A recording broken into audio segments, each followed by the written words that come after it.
మంచి దేవుడు మన రక్షకుడైన యేసుక్రీస్తు ఉన్నతమైన మహిమ కలిగిన నామానికి స్తుతి కలుగును గాక. క్రైస్తవ కుటుంబంలో ఒక నిజమైన క్రీస్తు కుటుంబంలో ఉండాల్సిన అద్భుతమైన లక్షణాలు ఏంటో తెలుసా? ఒకటి, ఆ కుటుంబం రక్షణ పొందిందై ఉండాలి. రక్షణ పొందిందైతే తల్లిదండ్రులు ఇద్దరు కూడా రక్షణ పొంది ఉండాలి.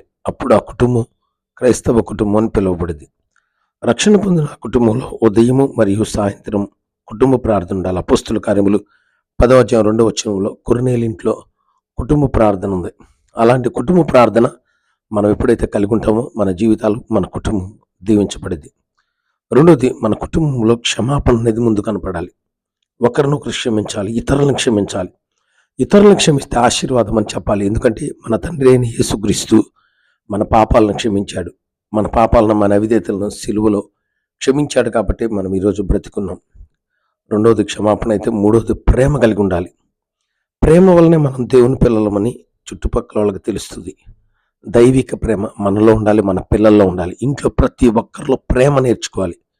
దయచేసి లోక సంబంధమైన ప్రేమ కాదండి, దేవుని ప్రేమ, యేసయ్య ప్రేమ మనం నేర్చుకోవాలి. మూడోది, హెబ్రీయులకు రాసిన పత్రిక 12వ అధ్యాయం 14వ వచనం ప్రకారం పరిశుద్ధత కలిగి ఉండాలి.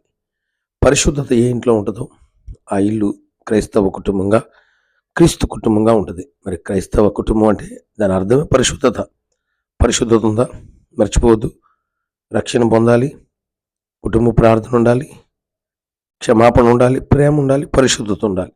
ఎఫెసీయులకు రాసిన పత్రిక 4వ అధ్యాయం 1వ వచనం ప్రకారం ఐక్యత ఉండాలి. ప్రతి ఇంట్లో అందరూ ఐక్యంగా ఉండాలి. ఒకళ్ళంటే ఒకళ్ళు పాడకుండా, ఒకళ్ళంటే ఒకళ్ళు గలిబిలి గొడవలు ఉండకూడదు. ఐక్యత, కలిసిపోవాలి. ఐక్యతలో ఎంత సమాధానం ఉంటుంది తెలుసా? ఐక్యతలో ఎంతో ప్రేమ ఉంటుంది. ఐక్యత ఉండాలి. తర్వాత కొలసీయులకు రాసిన పత్రిక 4వ అధ్యాయం 56వ ప్రకారం సాక్ష్యం, మంచి సాక్ష్యం కలిగి ఉండాలి. వీటినే మంచి టెస్ట్ మనీ.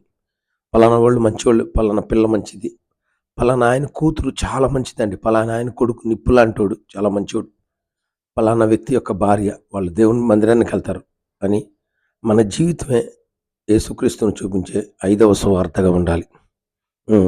అది. తర్వాత మత్తయి సువార్త 10వ అధ్యాయం 42వ వచనం ప్రకారం ఇచ్చేయటం మనం నేర్చుకోవాలి. ఆతిథ్యం చేయటం, సహాయం చేయటం, ఇరుగు పొరుగు వారికి సహాయపడటం, ఆ అవసరతలో ఉన్న వారికి ఆదుకోవడం. అది క్రైస్తవ కుటుంబం యొక్క rule is rule for all. చాలా ఉన్నతమైనది కదా, వెరీ ఇంపార్టెంట్. ఇవన్నీ జరగటానికి న్యాయాధిపతుల గ్రంథం 1వ అధ్యాయం 22వ వచనం ప్రకారం కుటుంబం అంతా కలిసి దేవుని మందిరానికి వెళ్ళాలి. కలిసి మందిరానికి వెళ్ళే వాళ్ళని దేవుడు గొప్పగా దీవిస్తాడు. కలిసి దేవుని మందిరానికి వెళ్ళే వాళ్ళని దేవుడు గొప్పగా ఆశీర్వదిస్తాడు. చూసారా? కలిసి మందిరానికి వెళ్ళే వాళ్ళే కలిసి భోంచేస్తారు, కలిసి సమస్యలు పంచుకుంటారు, కలిసి మందిరానికి వెళ్ళే వాళ్ళు ఐక్యంగా ఉంటారు, కలిసి మందిరానికి వెళ్ళే వాళ్ళు కుటుంబ ప్రార్థన పెట్టుకుంటారు, కలిసి మందిరానికి వెళ్ళే వాళ్ళు క్షమాపణ కలిగి ఉంటారు, కలిసి మందిరానికి వెళ్ళే వాళ్ళు ప్రేమ కలిగి ఉంటారు, కలిసి మందిరానికి వెళ్ళే వాళ్ళు ఇచ్చే గుణం కలిగి ఉంటారు, కలిసి మందిరానికి వెళ్ళే వాళ్ళు పరిశుద్ధత కలిగి ఉంటారు. ఇదే కదా ఈ కుటుంబ లక్షణం. మరి అలాంటి లక్షణాలు, అలాంటి మంచి లక్షణాలు మనం కూడా కలిగి ఉన్నట్టు ప్రార్థన చేద్దాం. కళ్ళు మూసుకొని ప్రార్థన చేసుకుందాం. మహాపరిశుద్ధుడ, నిజమైన మంచి కుటుంబం యొక్క లక్షణాలు, క్రైస్తవ కుటుంబం యొక్క లక్షణాలు మాకు నేర్పించావు. ఈరోజు ఈ వాక్యం విన్న ప్రతి బిడ్డ కుటుంబంలో రక్షణ దయచేయండి. ఉదయం మరియు సాయంత్రం అనుదినము ఈ ఇంట్లో ప్రార్థనా జీవితం దయచేయండి. ప్రార్థన ఉండాలి, ఇంట్లో కుటుంబ ప్రార్థన ఉండాలి. క్షమాపణ దయచేయండి, కుటుంబంలో ప్రేమలు దయచేయండి. ఇచ్చుట, పరిశుద్ధత, ఐక్యత, సాక్ష్యం, కలిసి మందిరానికి వెళ్ళే మనసు బిడ్డలకు దయచేయండి.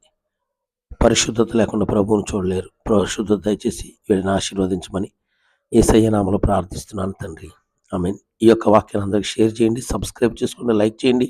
ప్రార్థన అవసరతలు కామెంట్